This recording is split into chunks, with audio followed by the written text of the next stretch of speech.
মোবাইলে তো ভালোই লাগে।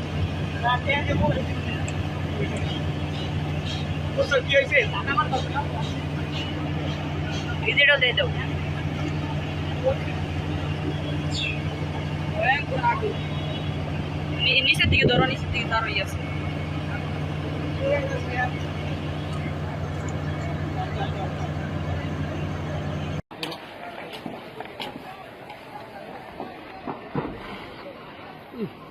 এটা এখন লেগে গেছে না?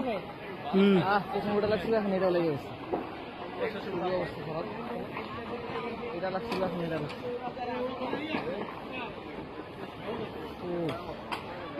আমরা যাওয়ার চেষ্টা করতেছি। ফায়ার সার্ভিস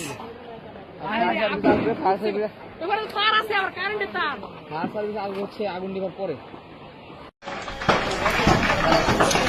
জিরানি বাজার ছাত্ররা নাকি আন্দোলন করতেছে এক দফা দাবির জন্য, কিন্তু এটা কি কোনো আন্দোলনের কাতারে পড়লো?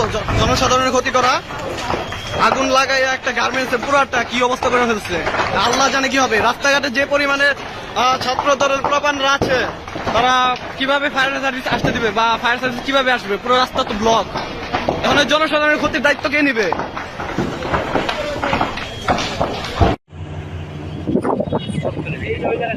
পানার ভিডিওটা শেষ